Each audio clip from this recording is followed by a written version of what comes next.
Claudia Serastizábal, ela possui graduação em matemática pela Universidade Nacional de Córdoba, na Argentina, doutorado em matemática apliquée em 93 e habilitação em 98, ambos pela Universidade de Paris I, que é a Panthéon-Sorbonne, na França.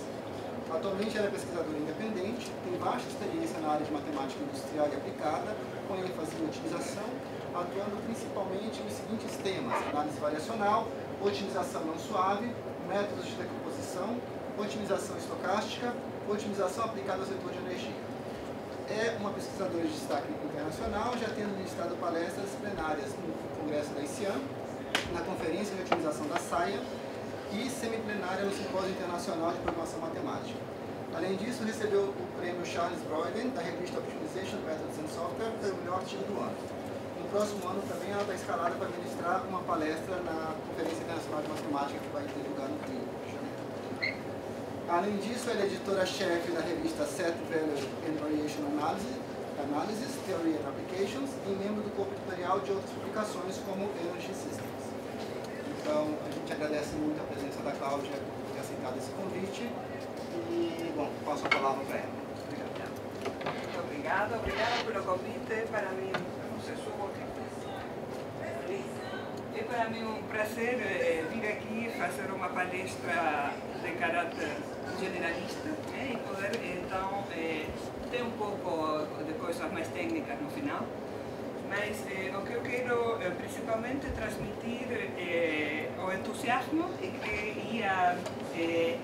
que vem de fazer matemática acompanhada de aplicações industriais que durante toda a minha carreira tem alimentado nas duas direções, na parte da teoria e na parte das aplicações, e que é muito enriquecedor.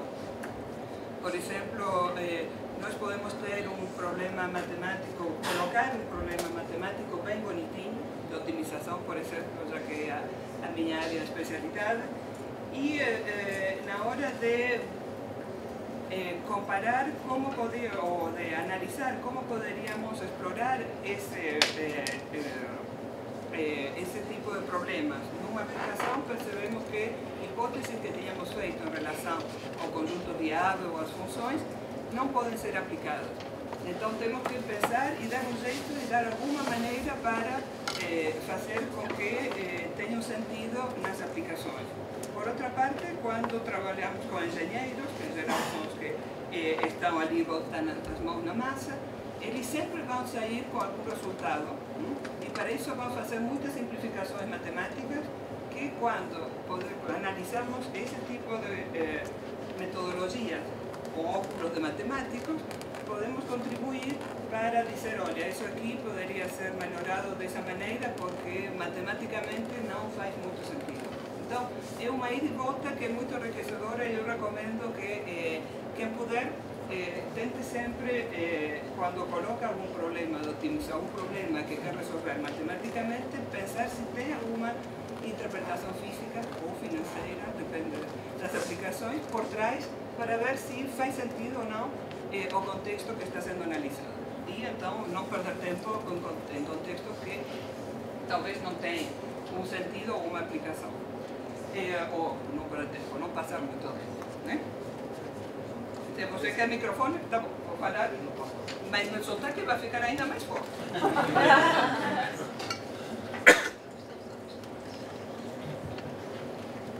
Tá, obrigado. Bom, então, hoje eu vou contar para vocês como é que está o setor elétrico do ponto de vista de uma matemática, né?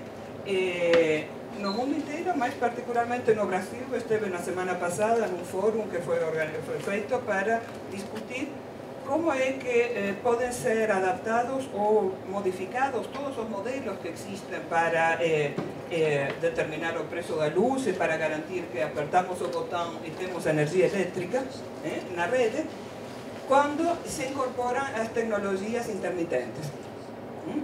Tecnologia intermitente quer dizer renovável, mas renovável como o vento ou o sol.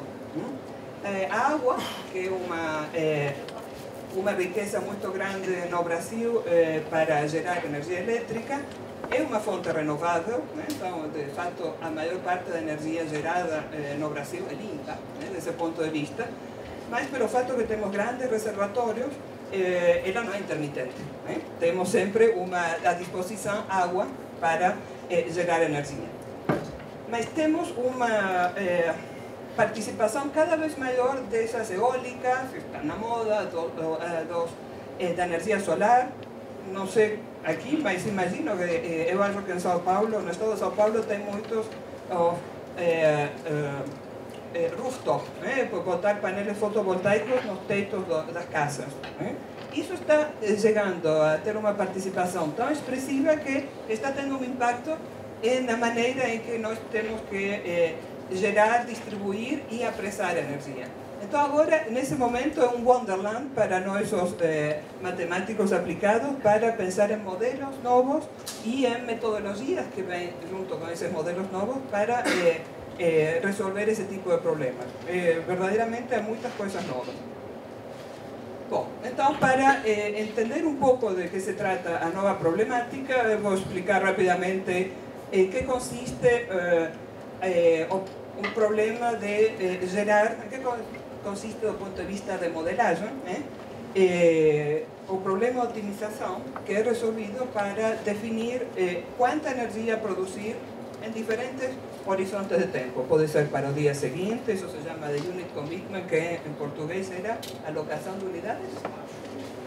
Não, eu sei como se fala, mas a tradução do Google era despacho. Alocação de unidades geradoras. Isso, alocação de unidades geradoras. Que quer dizer, então, no dia anterior, o dono, o operador de toda a rede, diz a cada empresa quanto é que elas vão ter que produzir em cada uma das unidades que tem, podem ser nucleares ou de outro tipo de tecnologias. No dia seguinte, há intervalos que eram de uma hora, de hora em hora, de maneira que quando nós amanhã precisemos da luz, esteja lá, né? Porque a luz, a eletricidade, tem uma característica muito especial, é que ela não pode ser armazenada. Não é como o gás, que está esperando ali até nós usarmos. Quando ela é gerada, vem pelos fios, não, tem que ser usada, e se não é usada, é desperdiçada.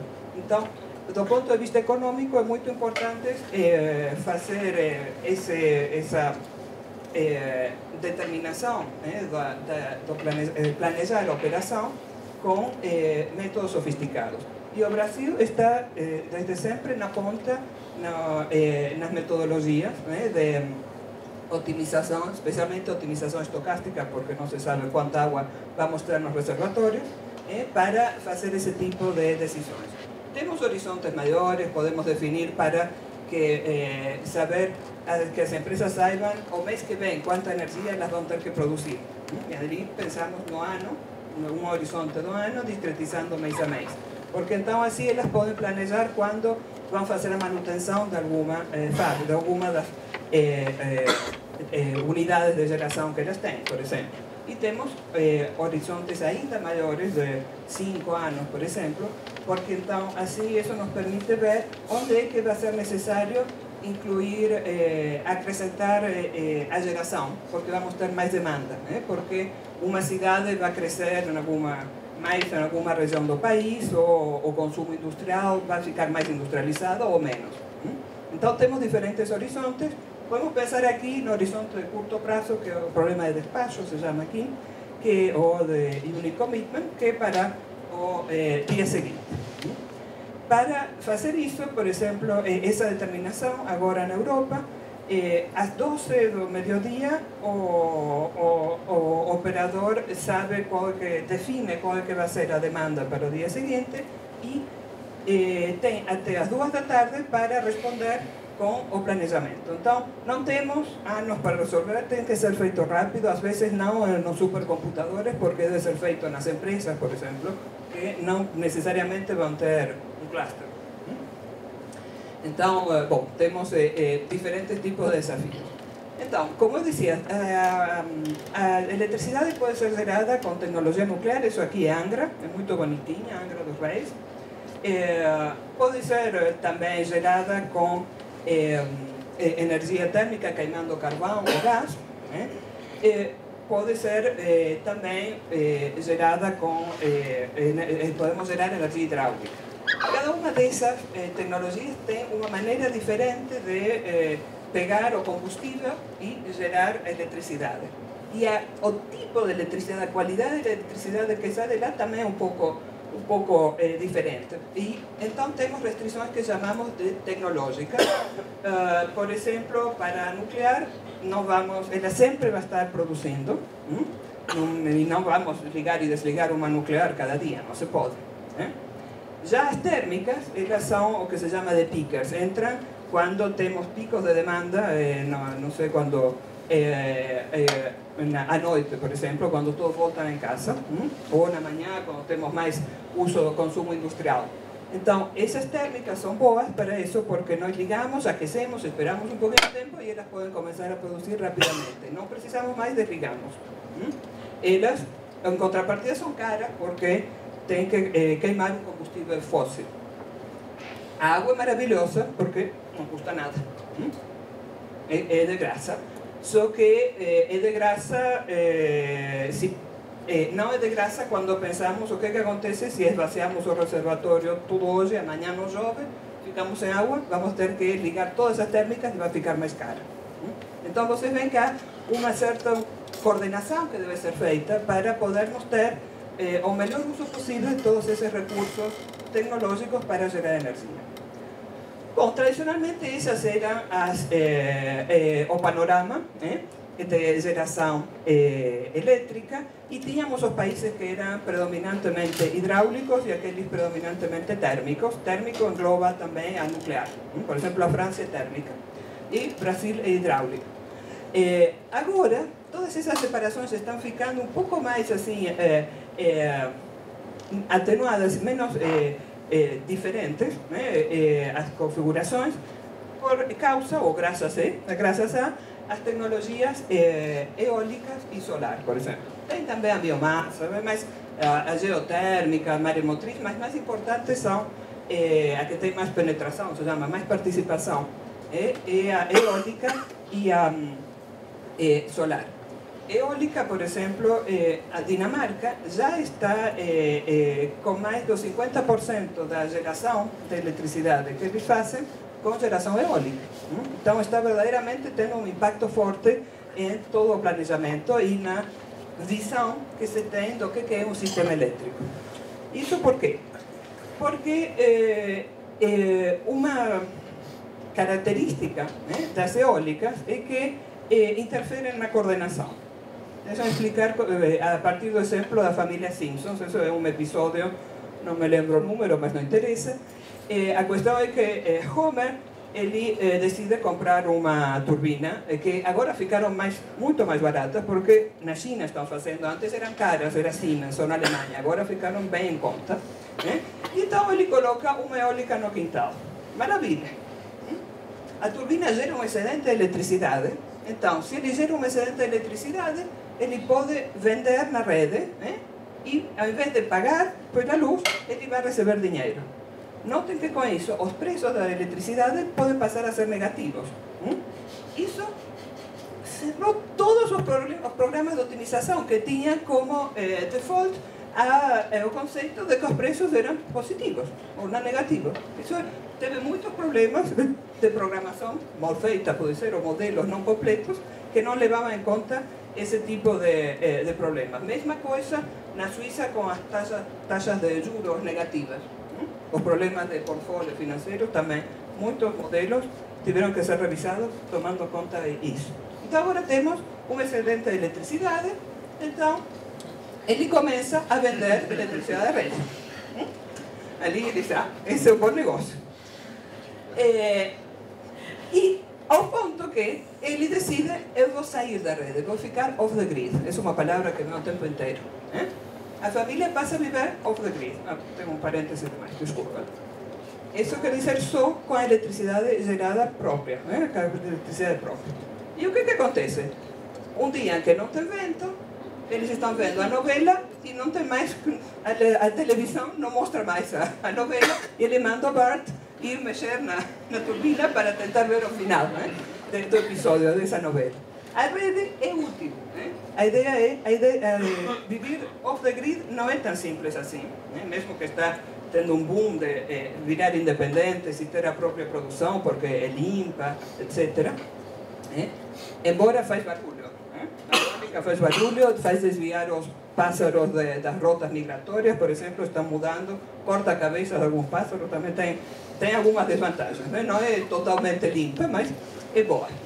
Então, a rede é útil e a rede pode ser grande, né? Aqui na esquerda temos um mapa do Brasil, essas cores aqui são redes que conectam diferentes centros. Claro, aqui onde temos o consumo maior de eletricidade no país, temos uma rede mais densa, temos uma parte isolada, deixa eu ver, agora perdi onde eu tenho que apertar, uma parte isolada ali perto da Amazônia, e bom, isso aqui eu sempre mostro porque na Europa faz muito impacto quando eles percebem o tamanho da rede.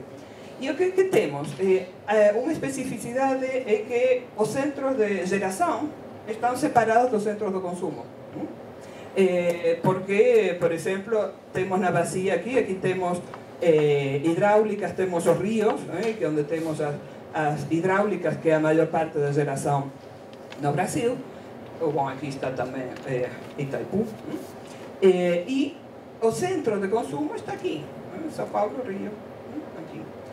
Bom, um pouco no sul, aqui na parte de Santa Catarina.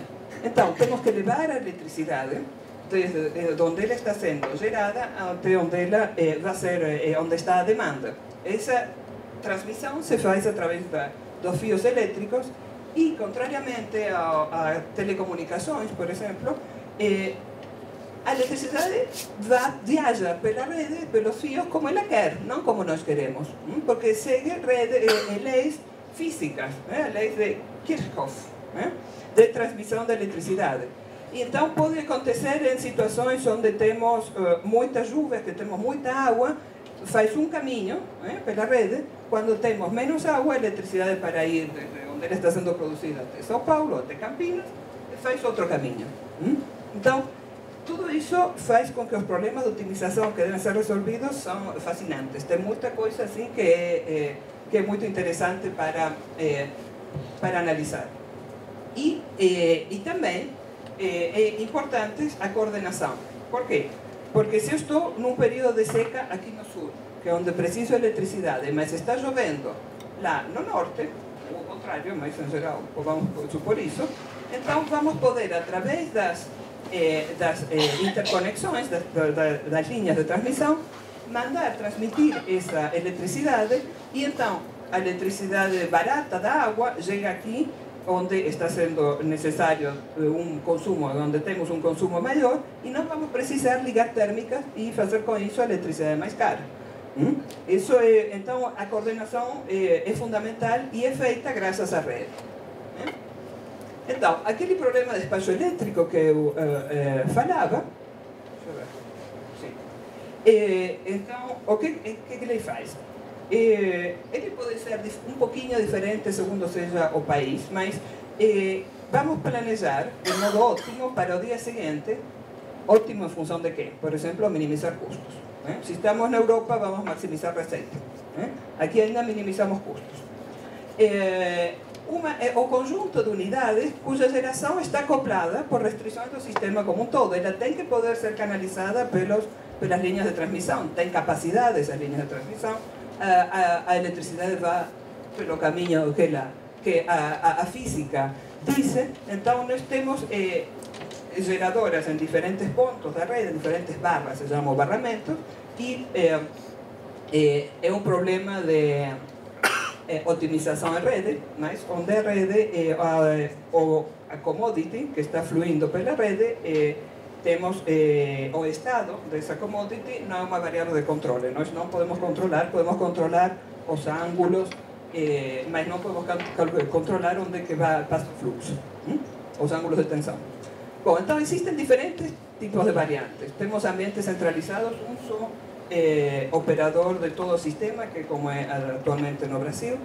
que decide para o dia seguinte o que vai fazer cada um deles, e decide o preço, o preço que vai ser pago por essa eletricidade. Temos um mercado aberto onde fazem, os geradores dizem, no dia seguinte eu posso gerar essa quantidade por esse preço, essa quantidade por esse outro preço, e ali o operador da linha de transmissão tem que definir em função disso.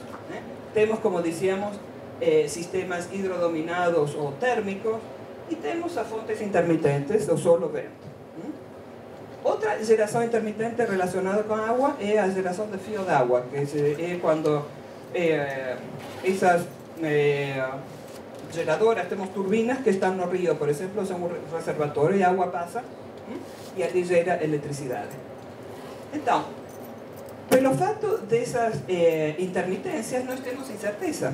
Então, vocês vejam que o problema é difícil. Nós temos que definir quanto gerar para o dia seguinte, sendo econômicos, não podemos armazenar eletricidade, então tem que estar na rede e não sabemos quanto vai ser a demanda, nem quanto vai ser a chuva, porque temos essa incerteza. Então, e temos então a demanda é incerta, a geração das renováveis, quanto vento vamos ter às 13h15 horas nesse ponto. Bom, temos claramente aproximações, mas temos esse tipo de incertezas. O preço da eletricidade também, ou alguma unidade que cai, então temos que ter uma reserva que se chama reserva girante. Bom, então todos esses elementos, quando são colocados num problema de otimização, resultam num problema de otimização estocástica de grande porte. Estocástica porque temos alguns dados incertos, grande porte porque temos uma rede bem grandona, e variável 0,1 mista. 0,1 porque podemos ligar ou desligar alguma dos geradores na térmica. É gigantesco, difícil, temos que fazer métodos de composição, então é maravilhoso para os matemáticos aplicados, tem muita coisa para ser feita. Agora, isso que eu contei é o panorama até antes, e para os engenheiros também, o que eu contei era o que estávamos todos fazendo até o vento e o sol virarem importantes. Por que é importante resolver esse problema? Para saber quanto gerar para o dia seguinte, mas também como operar a rede, mas também qual é o custo dessa operação. E eventualmente isso incide em cada um de nós no preço da eletricidade, se não houver decisões políticas que alteram essas variáveis, essas decisões, esses cálculos. Então, com as fontes intermitentes, elas são ótimas do ponto de vista ecológico, ambiental, mas são difíceis do ponto de vista do planejamento. Então, deixa eu explicar o que acontece. Esse aqui é um mapa da Europa. Vocês veem, claro, que se nós temos a rede, podemos mandar aqui energia que está aqui e não está sendo utilizada para os lugares onde ainda de noite está sendo utilizada, se temos uma rede. Agora, a geração solar e eólica, ela é local. E, em geral, ela está conectada numa pequena rede, ou uma smart grid, ou uma microgrid. Ou talvez esteja off-grid, de grid como Homer. E um problema grande de ter muitas pessoas que estão com esse tipo de produção própria é que eles podem entrar ou sair da rede durante o dia conforme como eles quiserem. E isso introduz inestabilidades na rede que são bastante importantes e que antes não tínhamos que pensar. Era um controle automático. Então, a geração eólica, como eu já disse, o vento é imprevisível, ao ponto que os modelos que faziam a discretização hora a hora passaram a fazer a discretização cada 30 minutos e agora são cada 15, de 15 em 15 minutos, pelas variações do vento. Então ali os problemas ficaram ainda de porte maior. Temos correlações, na verdade estamos aprendendo sobre o vento. Em geral, as geradoras eólicas, essas eólicas offshore, são mais fáceis, tem menos variabilidade. O vento sopra, não tem obstáculo, está sempre lá, é muito mais fácil. O que é mais difícil é trazer a eletricidade das plataformas offshore, onde eles usam plataformas velhas para botar as turbinas, as torres ali eólicas. Então, tem outro problema é que ela não é controlável. O vento sopra, você gera eletricidade e tem que ir na rede, porque você Não tem que usar. E pode ter durante a noite um excesso, e ninguém se importa o que acontece durante a noite. Então, para mitigar ese tipo de efectos, se define o que se llama un sistema inteligente de almacenamiento, de energía. Aquí está en inglés, Energy Management System.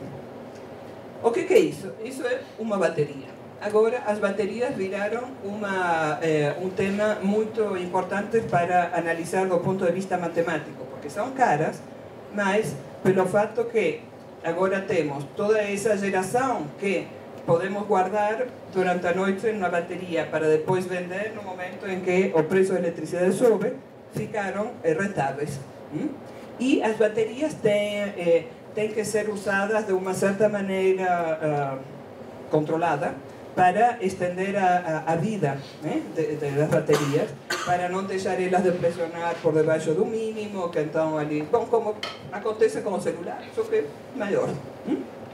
Então, tudo isso agora está sendo tratado com modelos de controle óptimo. É impressionante que agora voltou o controle óptimo na energia, graças a esse tipo de sistemas.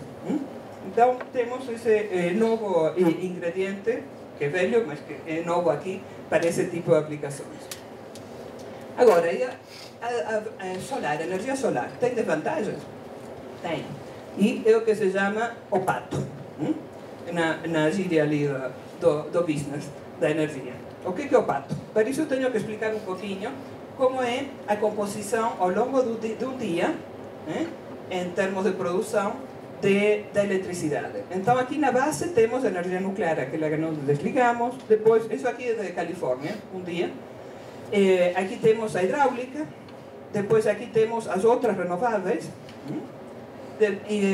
importações, intercâmbios, por exemplo, do norte para o sul, e na ponta, como disse, as peakers, que são as térmicas. Aqui não temos as térmicas clássicas. Elas vêm complementar todas as outras. Então, se agora vemos esse pedacinho aqui, vocês veem que entre 6 e 18 temos essa forma aqui, que corresponde com o momento em que temos sol, que ali temos geração, e temos na fotovoltaica que funciona. Temos outras, essas aqui é a fio da água, biomassa, geotérmica, estão vendo? Mas essa aqui é a que faz essa forma aqui.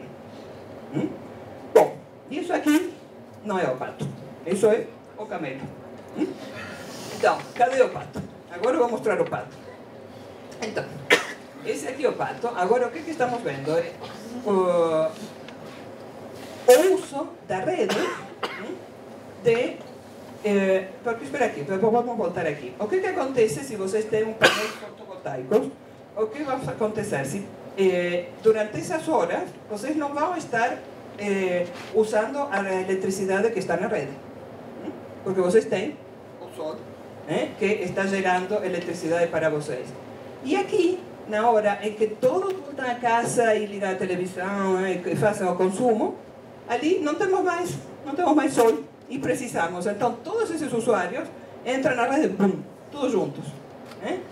Isso é o que, essa inclinação que vocês estão vendo aqui em 2012, aqui, perdão, eu deixei um horário ruim, mas é aqui.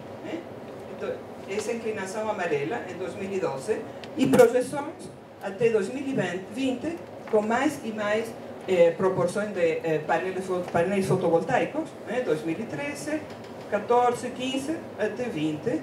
E olha, então ali temos o pato. Esse é o pescoço do pato que nos incomoda.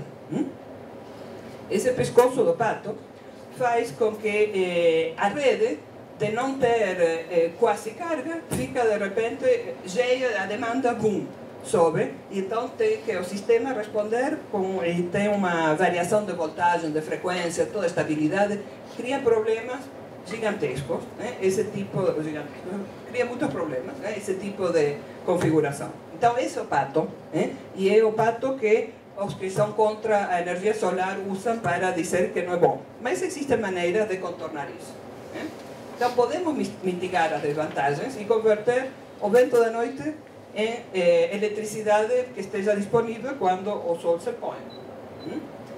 Então, como é que se faz isso? Agora existe um novo tipo de agente, que se chama um aggregator, que introduz flexibilidade. O que é esse aggregator? Ele vai representar vários condomínios que têm painéis fotovoltaicos, por exemplo, e ele investe numa bateria grande. E então, ele é o intermediário entre as casas dos condomínios e a empresa de eletricidade. E o que ele vai fazer? Ele vai guardar a energia gerada à noite, por exemplo, na bateria, para oferecer energia à rede no tempo em que o preço sobe. E os aggregators agora têm o que se chama de rampa. Eles são obrigados de, pouco a pouco, ir entrando na rede, para não ter esses efeitos do pescoço do pato.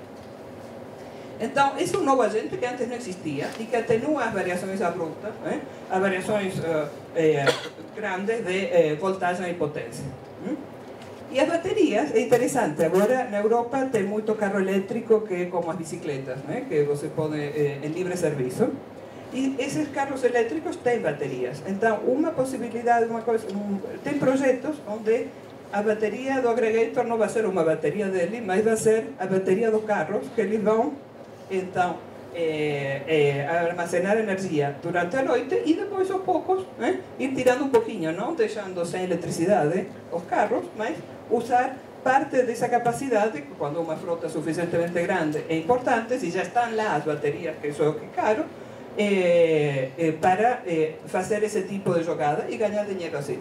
É um novo tipo de ator no setor elétrico que mudou o paradigma. De volta, o aggregator define quando vender e quanto cobrar dos condomínios para fazer essa gestão com modelos de controle. Agora, tem outra maneira que se chama resposta de demanda. Então, pensem, por exemplo, numa cadeia de supermercados. Você tem Carrefour aqui, Carrefour, Guanabara, algum desses grandes. Eles podem firmar um contrato com a empresa que distribui eletricidade, onde eles dizem, bom, de 6 a 7 da tarde eu desligo todos os freezers dos meus supermercados 1 hora.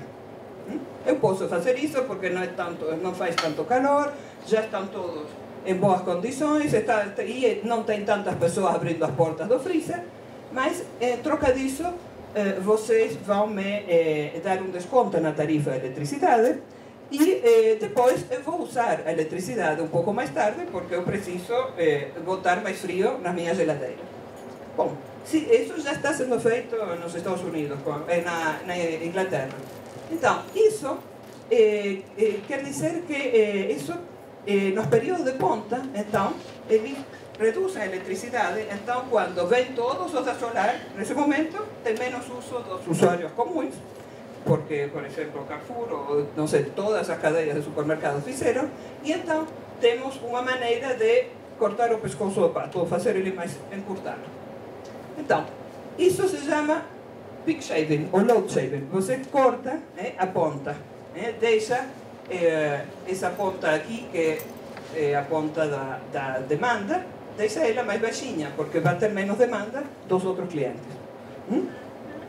Bom, então, essas características mudaram todos os paradigmas. Tudo isso não estava antes nos modelos que nós usávamos. Não está nos modelos que estão sendo usados aqui também, não. Então, temos que pensar como modelizar esse tipo de problemas. Então, estou bem. Agora bem, para que vocês vejam quais são as mudanças, eu vou apresentar primeiro não sei, tá bom, senão eu vou sair mais aqui. Tá bom. Então, mas está bem, mesmo assim, tá bom. Está vendo? Você deve ser uma eólica, alguma dessas. Precisa um aggregator. Então, como é que era no século XX, antes de todo esse impacto renovado intermitente? Temos uma empresa, a Light, como se chama a empresa aqui? Eletropaulo, que tem usinas próprias e gera energia a um custo mínimo. atendendo a restrições tecnológicas, que precisa no tempo T, pode se gerar X, no tempo T mais 1, pode gerar X mais delta, mas não mais, porque ainda não aqueceu o gerador. Coisas assim. Temos acoplamentos temporais aqui. E o somatório de todas as minhas gerações, multiplicados por fatores de conversão, quando é distribuído ao longo da rede, tem que satisfazer a demanda. T é demanda. Então, nós apertamos o botão, temos eletricidade. Isso era a típica forma do problema de otimização que resolvíamos, com algumas, podíamos ter incerteza, mas a estrutura era essa. E como uma maneira de resolver aqui, que o Dino conhece bem ali, botamos um multiplicador aqui na demanda. Outra coisa, aqui podemos ter restrições 0, 1, ligamos e desligamos. Esse X ali está escondendo uma tecnologia, uma complicação de cada tipo de eletricidade. Botamos aqui um multiplicador e fazemos uma relação lagrangiana, então isso vai para aqui acima. Então, como o acoplamento que eu disse que acopla todo o sistema de geração, é essa restrição da demanda. A geração de todas elas, em cada passo do tempo, tem que atender a demanda. Se nós eliminamos essa restrição com esse multiplicador, vamos ficar só com subproblemas que dependem de cada tecnologia. E isso, por isso é que é interessante a relação lagrangiana, que vai maximizar o dual, a função dual aqui é o mínimo da lagrangiana. Bom, aqui eu fiz rápido, eu joguei fora o termo constante, só que depende de X. Então, isso é para dizer que quem já fez alguma vez entende que não tem que fazer no papel depois. Não vai entender aqui direito. Então, temos uma função separada, podemos então resolver por cada uma das tecnologias separadamente e com um método iterativo maximizar a função dual, então resolver o problema dual. Resolvemos o problema dual, esse problema dual vai nos dizer ligue a metade de uma usina, e ali não podemos, porque resolvemos uma convexificação do nosso problema. Então precisamos de heurísticas para garantir viabilidade primal. Mas isso é o que está sendo feito com certeza na França, porque minha tese de doutorado tem a ver com isso, e eu sei que estão usando lá para definir o planejamento para o dia seguinte. E esse lambda aqui é o multiplicador que dá um sinal de preços. Diz quanto é que o custo marginal, que custa produzir 1 megawatt-hora mais de eletricidade. Então é importante também. Bom, como é que mudou com os novos paradigmas? Agora temos dois tipos de agentes e eles têm que conversar, vão ter que interagir. Antes os clientes éramos passivos, não tínhamos nada a dizer, só pagar e ligar a luz e esperar que estivesse lá a eletricidade. Agora nós podemos dizer, olha, eu tenho, como Homer, eu tenho minha eletricidade própria, eu me viro. Então, agora os modelos vão ter uma empresa, a Eletropaulo, que tem as usinas conectadas à rede, e grupos de clientes com acesso a alguma fonte de energia renovável e o intermitente, que se chamam agentes locais. Temos o global e o local. Então, o que faz o agente global? Ele gerencia seu grupo de usinas, e ele vai explorar o consumo flexível, porque ele está preocupado com o que acontece com a rede. Então, tem grandes clientes com capacidade de gerar energia própria. Por exemplo, o INPA tem ali um gerador térmico, não é um grande cliente, mas gera energia própria. Tem os shoppings, tem os aggregators, que vão ir representar como um grande cliente virtual consumidores menores. Temos também os clientes semi-isolados, que estão conectados numa microrede. E como é que interactua com esse tipo de clientes? Os clientes flexíveis, que estão uma parte do tempo fora da rede, quando eles vão precisar vir na rede de tempo em tempo, ou eles vão ter energia sobrante que vão querer colocar na rede. Então tudo isso vai ser pago, ou eles vão ter que pagar um preço pela energia que não tem, ou receber um ganho pela energia que estão fornecendo à rede. Então, com isso, os preços se tornam variáveis para o agente global. O Eletropaulo tem que decidir quanto é que vai tarifar ou como vai apressar esse tipo de clientes. Isso mudou muito as coisas, vocês vão ver no problema. E eles se chamam agentes locais porque agora eles são proativos, eles têm um poder de decisão e estão infernizando a vida do Eletropaulo. Bom, então, aqui como antes temos o grupo de usinas próprias e zero, mas aqui os agentes locais podem ter, né, como a eólica de Homer, né, e temos o custo de vender energia sobrante à rede ou comprar energia faltante da rede, C mais e C menos, para cada tipo para cada desses clientes. Então, o que ele vai fazer o agente global? Gera sua energia, satisfaz a demanda na rede e flexibiliza a demanda. Como vai flexibilizar a demanda? Controlando o preço de compra e venda, né, desse excesso, e também fazendo como com o Carrefour, né, esse peak shaving, né, essas ofertas, esse peak shaving. Então, aqui de agora, temos o custo de gerar, o custo de fazer esse deslocamento da eletricidade de geração. Isso tem um custo por quê? Porque ele vai ganhar menos, não, porque vai tarifar mais, cobrar mais barata a eletricidade. Temos que pagar a energia que está sobrando, para os agentes locais. Os agentes locais eles têm energia sobrante ou faltante em cada dos seus problemas locais e ele vai vender, então, quando falte, a esse preço se cai. Com as mesmas restrições de antes, agora temos quanto é que vai ser o deslocamento e a satisfação da demanda, agora ela vai ser como antes, só que temos o excedente ou sobrante de energias locais que também vai circular pela rede. Então, esse é o nosso modelo novo para o problema do Eletropaulo. Mas agora temos essa beleza aqui, que são os problemas locais. Virou um problema em dois níveis. O que é? Ele, para poder decidir, precisa ter as respostas dos agentes locais. Então, ali estão as variáveis, então, que agora entra no segundo nível, que entra nesse problema do agente global. O caríssimo agente local, o que ele vai fazer? Ele gera sua eletricidade com as suas usinas, e tem um custo. Se ele vende sobrante, vai ter um ganho, e paga por esse preço, e se ele precisar porque faltou, vai ter que pagar. Gera com as suas tecnologias e ele tem uma demanda própria. Por exemplo, o aggregator tem que satisfazer a demanda de todos os condôminos e aqui então ele tem uma barra onde eles estão conectados, que depende então dele, e ele tem que satisfazer a demanda menos o que o agente global deslocou, porque fez esse peak shaving. Se juntamos, então, ali temos de volta as variáveis, essas são variáveis do primeiro estágio, do primeiro nível, nível superior, do agente global, a informação que vai passar para o agente global, e se juntamos os dois níveis, ficamos com esse problema de otimização. Temos que minimizar a operação, o custo de operação do agente global, sujeito a que as variáveis que tem aqui em laranja dependem são solução do problema da otimização de cada dos agentes locais. Isso se chama um problema em dois níveis de minimização e minimização.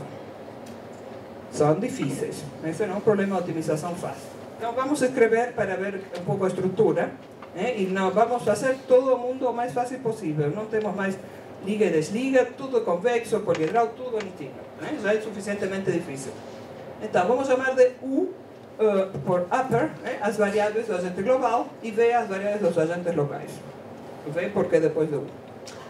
E o conjunto viável do agente global, U caligráfico, e V o conjunto viável dos agentes locais. Então vamos para trás. Então U vai ser essas variáveis aqui, V vai ser esses Y e o X KI.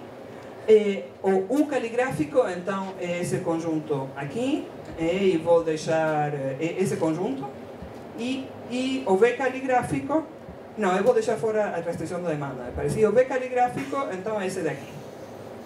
Bom, então, o V depende do U, talvez o U depende do V também, não? Mas eu não escrevi, mas aqui, estão vendo, a variável do primeiro nível entra na função objetivo e e no conjunto viável. Então, na verdade, nós temos uma função que depende de U, mais um produto cruzado entre U e V, que corresponde com quê? Vamos aqui atrás. Esse aqui, variável de primeiro e de segundo nível, U e V. E olha que bonitinho, esse aqui está com o sinal oposto ao mesmo termo aqui embaixo.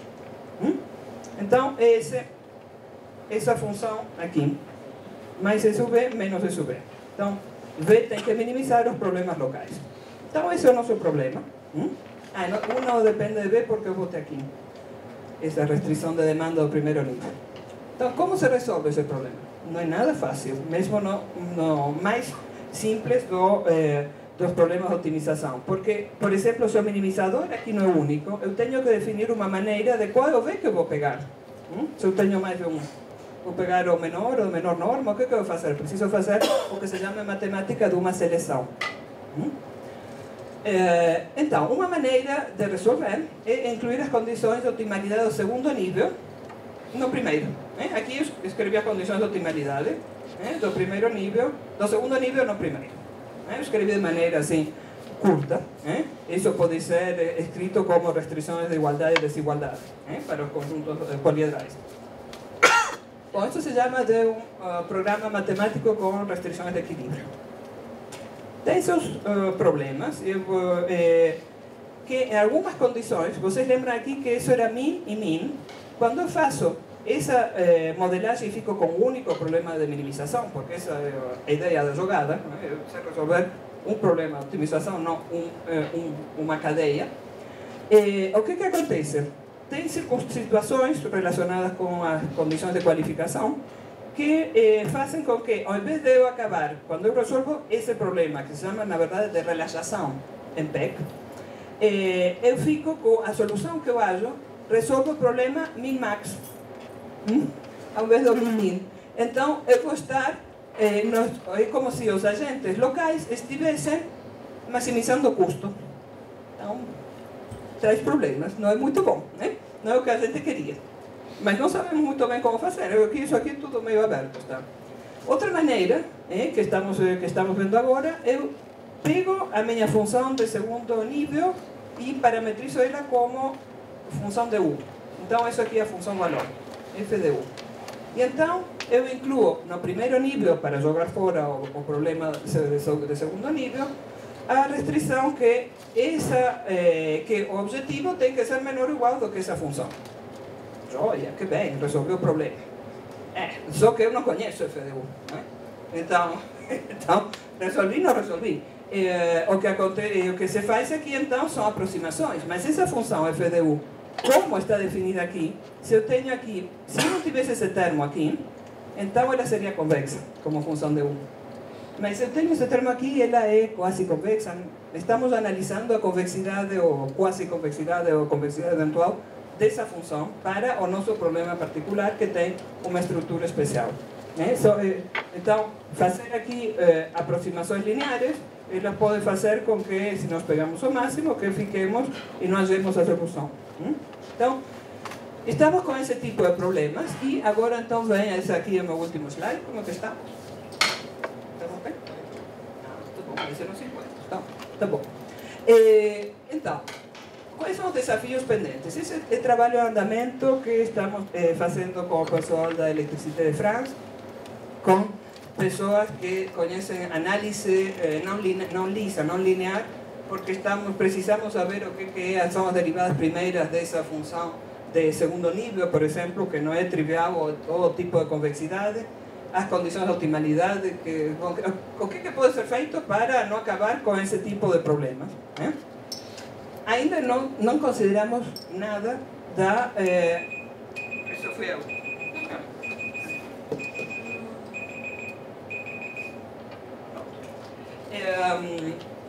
Não sabemos como resolver o problema determinístico, então ainda não colocamos a estocasticidade. Porque vocês vejam, se nós colocamos a geração, vamos voltar aqui no problema geral. Onde precisaríamos botar a estocasticidade? Aqui, por exemplo, que não sabemos a geração do vento, qual é a capacidade. Aqui, nesse conjunto, quanto vento vamos ter? Mas no segundo nível, botar estocasticidade é horrível, porque não sabemos, nós queremos esse problema temos que representarlo de alguma maneira a eliminarlo para ficar com um único problema de otimização. Bom, é um problema difícil, né? Então, porque vamos ter y que dependem da incerteza, né? A incerteza é uma função agora, então tínhamos que fazer uma seleção quando tínhamos um y só, porque podíamos ter mais de uma solução, agora ficou ainda pior. Bom, temos também, estamos estudando com outro grupo de pessoas lá com Estados Unidos, a Noruega, como fazer os leilões do vento, como fazer o bidding, porque nesse tipo de problemas de nível o que está acontecendo é que vemos que a proposta feita pelos engenheiros elétricos lá no MIT acaba com que cada um dos geradores de eólicas ou dos aggregators que representam as eólicas dice: para amanhã vou produzir X por preço Y. E então, logicamente, o operador deveria pegar todos os mais baratos e a ideia é recebem o preço do qual que foi despachado ao preço maior. A eólica, eu pego primeiro os mais baratos até satisfazer essa demanda que eu preciso com a eólica e depois pago o preço a todos, o preço maior que eu precisei despachar. Bom, com os modelos que estão sendo usados, em muitos casos, o operador acaba pagando mais. É aberrante, é uma situação muito estranha e o fato de ter esses problemas de binível. Um problema grande que tem que ser resolvido aqui no Brasil é que atualmente não tem uma representação da rede que permita saber esses lambdas, esses multiplicadores para cada elemento da rede, os multiplicadores. E isso, então, não sabemos o preço, aqueles que deve ser pago, o custo que tem transportar por essa barra essa eletricidade. E se não sabemos isso, então, bom, o vento vai entrar e sair, o sol vai entrar e sair, e não é o mesmo custo do que ter sempre uma geração contínua de uma nuclear noutra barra, por exemplo. Precisamos fazer essa discriminação. Por outra parte, está acontecendo que as coitadas das distribuidoras não sabem mais, porque vocês vão e instalam um painel fotovoltaico na sua casa no final de semana, se faz rápido, e sai da rede, e compra uma bateria. E então não sabe mais, uma barra, uma linha que tradicionalmente era uma linha que pedia eletricidade da rede, agora ficou uma linha que pode dar eletricidade da rede e que pode armazenar energia. Então isso também está fazendo um problema grande para os transmissores.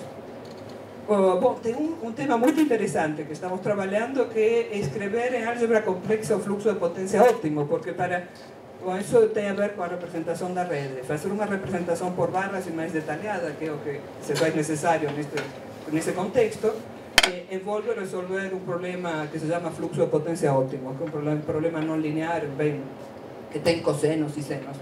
Mas se pensamos em álgebra complexa, agora estão... eu não sabia que tem resolvedores, todos os resolvedores, muitos resolvedores dos problemas de otimização, sabem trabalhar com álgebra complexa. Eu não sabia, mas é interessante. E se ganha tempo, não é o mesmo representar um número complexo como R2 do que trabalhar diretamente com álgebra complexa. E se ganha o tempo que é importante nesse tipo de situações. Outro problema, que isso está na Europa, é onde instalar as novas linhas, porque onde que vão estar todas essas eólicas? Estão, por exemplo, na Alemanha estão no norte, que ali no mar tem muito vento, mas o consumo está todo em Stuttgart, no sul. Então temos que fazer linhas que não estavam antes para levar essas novas gerações. E tem um assunto que eu acho super legal, que é muito interessante. Agora, na Europa ficou de moda, assim como muitos de nós temos aquelas pulseiras que dizem quantos passos você fez, tudo isso. Aqui o Paulo, tem. Ou como muitos de vocês têm um iPhone, mesmo que seja uma tecnologia fechada, não seja o melhor dos telefones, etc. As pessoas usam porque é cool, compram porque é cool. Bom, agora na Europa ficou cool ter uma bateria em casa. E ter um termostato, e ter aplicativos que dizem em que horário você pode, é mais conveniente para você vender eletricidade na rede, e então você decida, eu vou ligar mais tarde, ou lavar roupas, ou não sei, ou impressora, e em função disso. E está ficando... Isso, como é que a gente vai fazer para incorporar esse assunto no modelo? Eu não sei. Um aggregator que seja um connected aggregator, não sei. Isso é muito interessante porque está tendo impacto também. Isso, as baterias. As pessoas não colocam a bateria dentro da casa, ou protegidas, embora que seja melhor pelo clima, eles botam fora para que vocês vejam que tem a bateria. Vocês se forem andar pelas ruas da Europa, vão ver. Então, é isso mais ou menos o que eu tinha que dizer. Agradeço a atenção.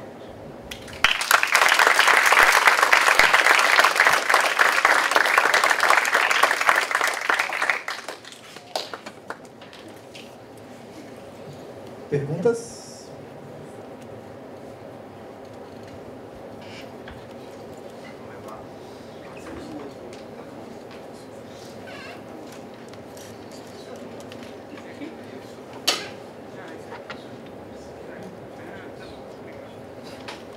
Oi, eu sou argentina também, então meu português. É uma briga de sotaque. Então, eu sei, por uns modelos que eu conheço, que por efeito da rotação da Terra, as correntes do oceano são mais intensas na costa do oeste. Por exemplo, na Florida tem uma corrente que se chama Gulf Stream. Gulf Stream também. Então, agora é uma gente que está fazendo umas turbinas que ficam por embaixo da superfície do oceano e geram eletricidade. Esse é um efeito bastante estável. Então, por um lado, a pergunta seria, aqui no Brasil, que é uma costa muito grande, se isso poderia ser uma energia renovável mais estável. E, ao mesmo tempo, se talvez com a introdução de energias renováveis que são mais estáveis, se a optimização talvez de um jeito mais dinâmico, você pode incorporar como essas energias se podem introduzir para tirar outro tipo de energia fóssil, para ser mais ecológico. Bom, está acontecendo na Alemanha, mas tem muito business e muito interesse por trás, econômico por trás das decisões políticas de ir numa direção ecológica ou outra. Por exemplo, a Alemanha foi na direção de eólico e empurrou toda a Europa para ir no eólico porque Siemens produzia as turbinas. Então eles ganharam muito dinheiro com isso. Agora que os chineses, agora alguns anos, a partir do momento em que os chineses começaram a produzir eólicas mais em conta, a Alemanha não está tão interessada assim. Então, tem essa componente que é intraduzível num problema de utilização. Eu não sei, o que eu sei daqui que a Petrobras está pensando se seria conveniente e produtivo botar nas plataformas que estão sendo desafetadas turbinas eólicas, offshore, isso eu sei.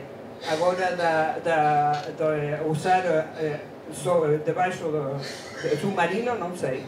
Deve ser caro e difícil de manter, não sei, depende de quem é o produtor dessa usina. Então, estão desafetando as usinas nucleares, por exemplo, na Alemanha, mas isso tem um custo terrível, estabilidade para a rede. Eles estão pagando muito caro a eletricidade para poder manter a frequência, poder manter a rede, porque a eólica não é... A Dinamarca foi esperta. Eles estão... armazenam todo o vento que tem no verão, acho que é, na forma de água quente embaixo da terra. E depois usam a água quente durante o inverno para a calefação. E dura, eu não entendia, porque eu pensava, isso como uma bateria, você armazena uma bateria. E isso até fevereiro, março, que no final do inverno, eles conseguem fazer esse sistema funcionar. Então, tem respostas individuais para cada tipo de país, eu diria. E aqui é meio grande demais, é fora de escala o Brasil, meio problemático. E aqueles projetos? Desculpa, eu não sou argentino. Não me mereça. Não me mereça, sim. Você falou em soluções locais. eu me lembro de ter visto, eu trabalho no impacto ambiental, mas não com eletricidade, de turbinas que dependem da maré. É, maremotriz. E isso vai ser efetivo? Olha, ali na Califórnia tinha um pouquinho. Você viu da componente... Não é um problema para o planejamento, se não é muito. Esse é, do ponto de vista ali do problema de otimização. Aqui. Isso aqui... Ah não, geotérmica, não tem maremotriz. Bom, não sei, deve estar em outras, não sei. Geotérmica, biomassa... Pode ser hidro também, porque não deixa de ser água. Talvez, pode ser. Talvez no hidro. Mas existe a possibilidade, aqui no Brasil tem lugares onde seria muito bom a energia maremotriz, mas não está sendo explorada, ninguém que eu saiba não.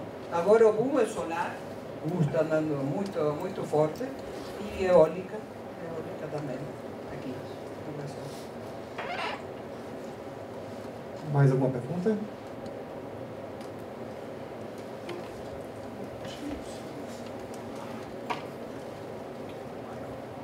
Se não tem soluções para mitigar o problema da discrepância da energia solar usando a própria energia solar, eu penso num caso típico que é o aquecimento de água. Na minha casa, né, durante o dia, eu uso energia solar para esquentar a água com a qual eu tomo banho durante a noite. E com isso eu armazeno a energia solar, né, e desonero a rede durante a noite, dispenso a rede de usar um chuveiro elétrico.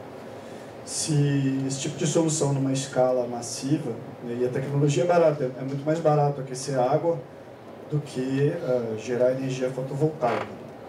Né? A tecnologia é muito mais rudimentar, você só precisa de uma serpentina, uma caixa d'água, etc. Parece que se isso for feito em grande escala, você pode testar no modelo, isso pode chegar a ter impacto? Pode ser, alguém tem que pagar para fazer esse projeto. Sim, é possível, é possível.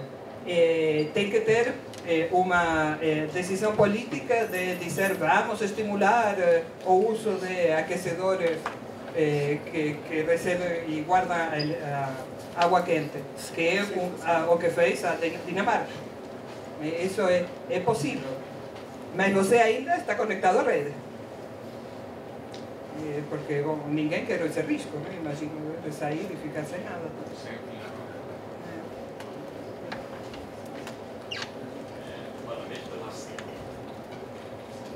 Parabéns pela... Alô? Oi.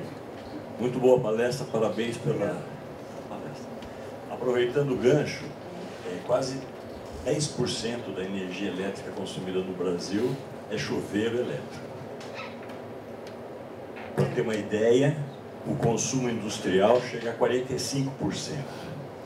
Portanto, o chuveiro elétrico é muito relevante dentro da matriz energética brasileira. E nós temos sol em grande quantidade, em país ensolarado. Então, é um dos grandes erros do planejamento no Brasil não investir em trocar o chuveiro elétrico e colocar coletores solares. Certo? É realmente uma questão importante quando diz planejamento. Certo? Agora, uma outra observação que eu queria fazer em relação às renováveis, né, e às intermitentes. Eu vi que você não colocou a hidroelétrica como uma intermitente. Com reservatório. Com reservatório. Então, mas aí é o seguinte, não existe usina hidroelétrica realmente sem reservatório. Não, tem a fração incontrolável, a fio d'água. Então, mas as fios d'água, elas são controláveis. Não são controláveis no sentido assim de guardar água de uma semana para outra ou de um mês para o outro. Mas elas são perfeitamente controláveis para guardar água de uma hora para outra. Ou seja, dentro da programação diária, de curtíssimo prazo, não existe usina hidrelétrica que não seja controlável. Que você não possa aumentar ou diminuir a geração dela ao longo do dia. Ela tem restrições de que ela não pode, vamos dizer, ela não é livre totalmente, a fio d'água. Ela tem que manter vamos dizer assim, uma média diária, constante, mas dentro do dia ela tem essa flexibilidade. E o Brasil, de certa forma, é abençoado, porque a eólica que a gente tiver, a gente pode armazenar quando ela está chovendo, quando está ventando bastante, nas hidrelétricas. É porque poupa água. Porque você pode segurar, não nas fios d'água, concordo, porque as fios d'água têm essa capacidade de controle limitada, mas os grandes reservatórios podem guardar esse vento. Eu digo isso porque veio uma missão inglesa aqui na FAPESP recentemente para discutir questão de baterias. E quando ele soube a capacidade de armazenamento do sistema hidrelétrico brasileiro, ele falou, viemos no lugar errado. Porque vocês não têm esse problema. As baterias conseguem guardar eletricidade por minutos, por horas. O Brasil guarda água por meses, porque a capacidade do sistema de atender a carga é muito grande. Então, cada país tem a sua realidade, né? Então, a gente tem que procurar explorar a característica de cada país. E a gente, graças a Deus, tem os grandes reservatórios que podem absorver a intermitência das eólicas. Sim, mas as eólicas precisamos fios que tragam a eletricidade, né? Precisamos que a capacidade de transmissão seja consistente com a geração eólica. Isso ainda não está e isso custa. E as distribuidoras não querem investir em fios porque elas estão perdendo dinheiro com todo isso de off-the-grid. É um problema como incentivar para que isso seja feito, não sei. E finalmente, sobre manifestação, quando você fala que agora vai entrar o problema de controle ótimo, né? Na verdade, esse problema de controle ótimo já existe no horizonte de longo prazo, que é um problema que o Brasil também tem dificuldades com esse modelo que está em vigor. Eu coloquei isso ali por vocês, né? Sim. O controle ótimo. Não, mas é exatamente isso, é controle ótimo no curtíssimo prazo da programação diária e controle ótimo a longo prazo no planejamento dos reservatórios. Mais alguém?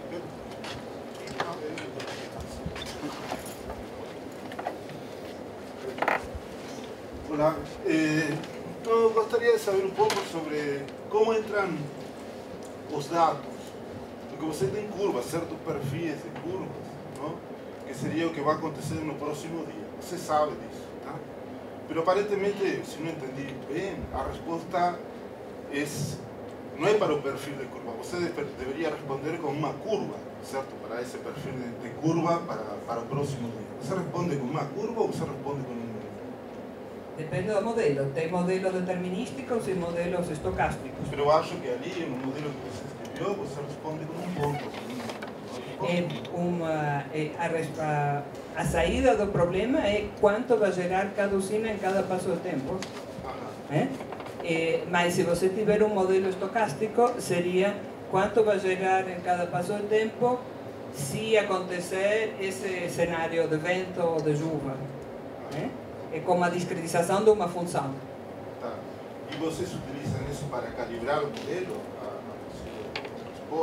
Tem pessoas que fazem isso, mas as pessoas que fazem previsão da demanda, por exemplo, elas antes só se importavam o ninho, a niña, quanta água teríamos nos reservatórios. Agora você tem pessoas que entram e saem da rede e não sabem quanta eletricidade vão usar porque o chuveiro elétrico está sendo substituído pela água. Então é uma revolução, porque a EPEC, a empresa de planejamento energético, não sabe esse tipo de informação, porque é muito dinâmico. Então é um problema que é difícil, está todo sendo repensado desse ponto de vista. Obrigado.